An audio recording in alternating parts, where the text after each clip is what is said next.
What's up, SnowTracks viewers? Luke here again at the 2020 Polaris dealer show, bringing you another walk around video. This time, a little different, little mix up here.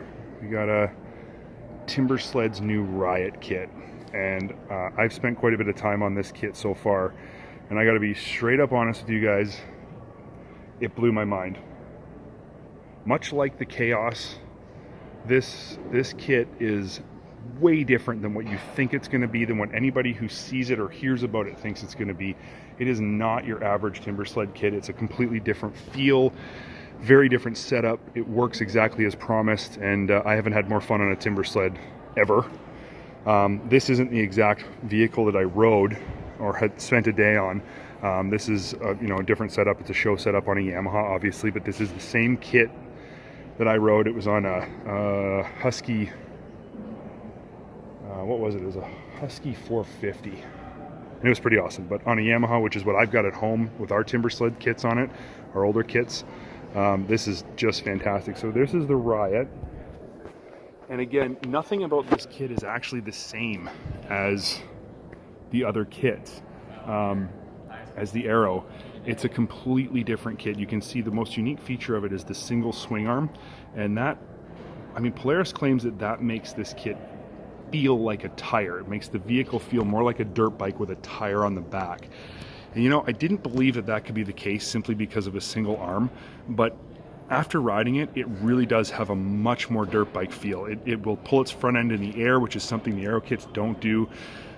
Lift its nose. It's so much more fun in deep snow in the trees. Because it lifts its nose, you can wheelie around trees when they're really tight. You can keep your speeds up. It works really, really well. There are a few other changes, to the general drive line of the vehicle, but for the most part, it's very similar otherwise. It's got this cool little bumper or kind of plastic snow flat back here. You can see comes up this far, so there's no tunnel that goes all the way to the back, which is pretty neat. I think that's lightweight and durable, and the bumper is really easy to grab when you get stuck. Don't ask me how I know that. Your drive line here is again similar to the Arrow kit, or very similar to the Arrow kit. One thing Polaris has done this year, I think it was something they did a little bit last year, but they improved it this year, is this shrouded brake. Now all Timbersled kits now come with a completely bled brake, everything ready to go. You don't have to bleed your brakes and change lines. You can simply put the kit on, slide off your old master cylinder and brake caliper, and slide on the new kit, put the master cylinder on your handlebars, and you're good to go. That is a huge deal, because the hardest part about putting on the old kits was bleeding your brakes. That's no longer an issue. In the back here, you've got, I think, what to me is the biggest secret of how this kit works, and it's the QS3 shocks back here. QS3 shocks are QS3 shocks. We've talked about them before. Everybody knows they're SnowTracks' favorite. They still are, but there's a reason that they're very special in this kit, especially that rear arm shock. So one of the things that the RIOT can do is it can be altered in how it handles simply by adjusting that rear arm. And I wouldn't have believed it until the guy from Timbersled that I was riding with showed me and proved it to me. When I first started riding, I was in the deep trees, and I had the kit set up the way it was when they gave it to me, which was with the rear arm shock set full soft. And that setting will allow the front of the bike to lift up more and to wheelie more. But when you're in tight trees and you're trying to turn uphill, particularly under power, the vehicle will want to wheelie as you go uphill, which causes you to have to let off the gas so that you don't wheelie too far, which loses your momentum going uphill and causes you to get stuck. I will attest to that. That is what happened to me. I'm not a pro snow bike rider, but I think I'm good enough that I should be able to ride in the trees a little better than that. So as I was riding, the guy I was riding with came and he simply turned up the rear shock to full firm. And I thought, what difference could that possibly make? Well, it makes a massive difference with this vehicle. Immediately, the front of the vehicle did not want to lift up anymore. It stayed on the snow, which meant as I turned uphill in the trees, I could keep the gas on, not worry about it wheeling, not worrying about having to let off. And immediately I was no longer getting stuck. And I was able to go places there was no way I would have been able to go before. I went places there's no way I've ever been able to go, like ever, on a snow bike with this kit. So that's a pretty interesting, I guess, design feature of the RIOT rear skid frame part of the RIOT kit. Its versatility and being able to simply flick that switch on the QS3 and have a vehicle that handles completely different, that's neat. Of course, the first thing I said to the guys was, how come there's not an electric actuator on there, like a QS or an IQS, I guess, single actuator on the rear arm shock. That would be cool to do it right from the bars, but you know, there's always the future. There's always stuff coming. This is the same ski and spindle as what's on an RO, so there's nothing new there, and this is a new, obviously last year, ski and spindle. It works fantastic. Best working, best handling snow bike front end in the industry right now. You can ride on a trail as long as it's relatively soft, 5th gear, full throttle, and this thing doesn't do anything weird. It doesn't get out of control. You get your trio up here, which means you don't have to revalve your shocks or respring your shocks, your forks rather. You can leave them stock, throw the trio on there, and then when it comes time to convert it back to a dirt bike, you simply pull the trio off, and your forks are set the same as they were when you were in dirt mode. So that's pretty handy. Saves you having to respring shocks all the time. This vehicle here is set up pretty neat with some accessories that I've never even seen before and are featured here at the show. Obviously, you've got your number panel bag, which I have seen, and that's pretty slick. That's a great way to carry gear on your timber sled. It's easy to access. Up here, you know, you've got your handguards, which I'd never ridden with these handguards before, but when I was testing this setup, these handguards were on it, and man, they're nice. They're so warm. They deflect tree branches and stuff. They're just really durable.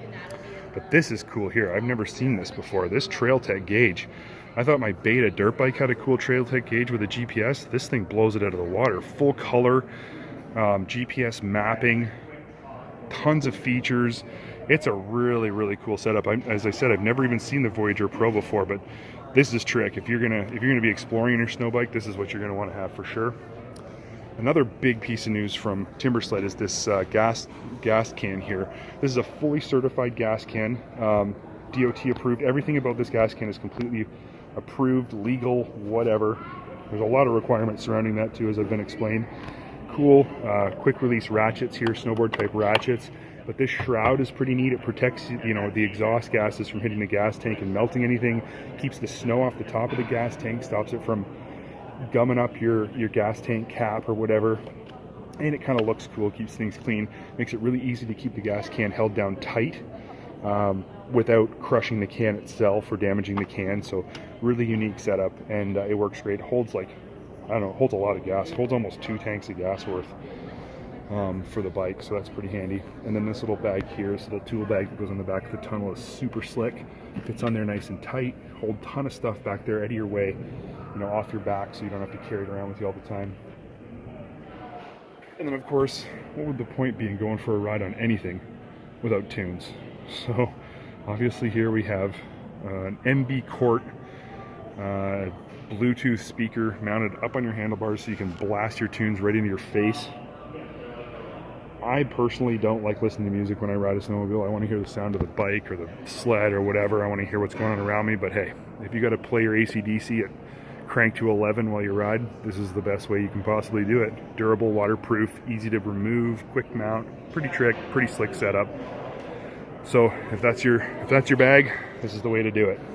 The other thing this sled has that I think is the most valuable piece of snowbike technology ever built is heated bars. Anybody who's ridden a snow bike knows that keeping your hands warm is like the biggest struggle. And this new heated bar kit from Polaris is just absolutely a lifesaver. It works almost too good. Here's your little controller here. This is how you adjust the heat of the bars, just by flipping this up and down. And it almost works too good. It's hard to get the bars cool enough, or to be at a cool level that's not too hot. You almost have to have them on or off, but I'm telling you, it doesn't matter, because when you're out there riding and you've got your hands warm, your hands are too hot, you'd rather have that than being way too cold. So amazing kit. Anyway, wanted to give you guys a quick look at the new Timbersled RIOT, give you a description of what it does and what it does differently. My opinion is that this is the most fun Timbersled kit that you can currently buy, the most versatile, probably the best for most people. It's the one I'd buy. It's the one I'm going to ride this season. And I think if you have an opportunity to get a demo day or to get out to where they're giving some demos, get out there, give it a pull, try it out, adjust that rear shock from full hard to full soft and see the difference. You'll immediately notice it. And you know what, leave some comments, let us know what you think. If you've ridden one, when you've ridden one, let us know. I'm curious to hear everybody else's opinions on this thing. Hope you guys appreciated this, enjoyed this walk around. We'll be bringing you a lot more over the course of the winter, so stay tuned. Send us your comments, like and subscribe if you want more of these, and if you enjoyed this one, tell your friends. That's it for today. Luke out. Thanks, guys.